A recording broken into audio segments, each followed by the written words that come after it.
ছিল, বুঝলে না, মেয়ে, ও মেয়েটা বলে শেষ করো, বাচ্চা মেয়ে কঠিন রোগে ভুগছিল। কি একটা রোগ হয়েছিল ওর, তো ডাক্তার দেখে টেকে বলে দিয়েছেন 5 বছরের শিশু মেয়ে, বাঁচানো যাবে না।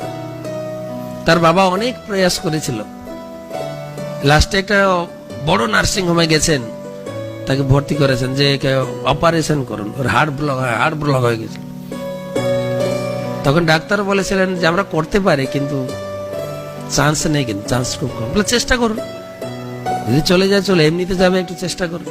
তো তাকে ভর্তি করেছেন, ভর্তি করে তাকে যখন অপারেশন করতে যাবে তাকে শুয়ে দিয়েছে বেডে, তাকে শান্ত, তাকে আদর করছেন, কেমন আছো, ভালো, তুমি শান্ত, ঘুমিয়ে যাও। তো জানতে পেরেছে যে আমাকে অপারেশন করবো, জিজ্ঞেস করছে ডাক্তারকে, তোমরা আমাকে এটা কাটবে তাই না? বলে হ্যাঁ, তোমার কোনো ব্যথা হবে না, তোমার কোনো অসুবিধা হবে না। না, আমার একটা কথা আছে। কি কথা?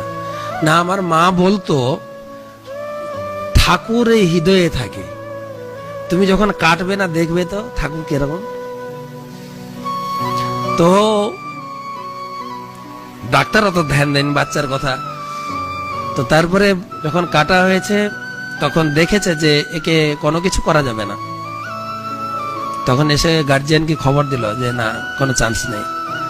হঠাৎ নার্স এসে ডাক্তারকে খবর দিচ্ছে কিছু স্পন্দন পাওয়া যাচ্ছে, চান্স আছে।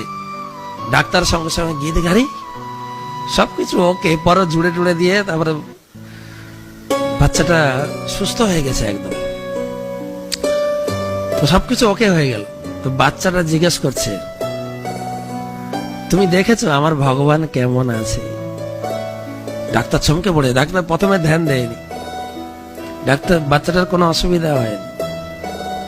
তখন ডাক্তারটা এই রিপোর্টটা বের করেছিল যে আমি জীবনে এত অপারেশন করেছি, যে বাচ্চাটার এই ভাব, এই যে বিশ্বাস, এই দেখে ডাক্তার ঠক করে কাঁদতে শুরু, চোখে জল পড়ছে, এত বিশ্বাস, এই ভগবানের কৃপায় এই কাজটা সম্ভব হয়েছে, না হলে কিন্তু এই রোগীকে বাঁচানো সম্ভব নয়।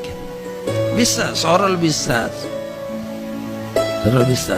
একটা ফ্যামিলি ছিল, একটা রিপোর্ট বেরিয়েছিল কয়েকদিন আগে, বছরখানেক আগে, আফ্রিকার কেপ টাউনের একটা ঘটনা। একটা ফ্যামিলি ছিল, পাশে একটা ইস্কনের মন্দির ছিল, তারা যেত, ইস্কনের মন্দিরে যেত, আর বাচ্চাটা সেটা শিশু, এরকম 4-5 বছরের শিশু মেয়ে, ও নরসিংহদেবকে তার খুব ভালো লাগতো, নরসিংহদেবের আরতি তার খুব পছন্দ ছিল, নরসিংহদেবের প্রার্থনা তার খুব পছন্দ ছিল, নরসিংহদেবের প্রার্থনা মুখস্থ হয়ে গেছে। স্কুলে গিয়ে বাচ্চাদের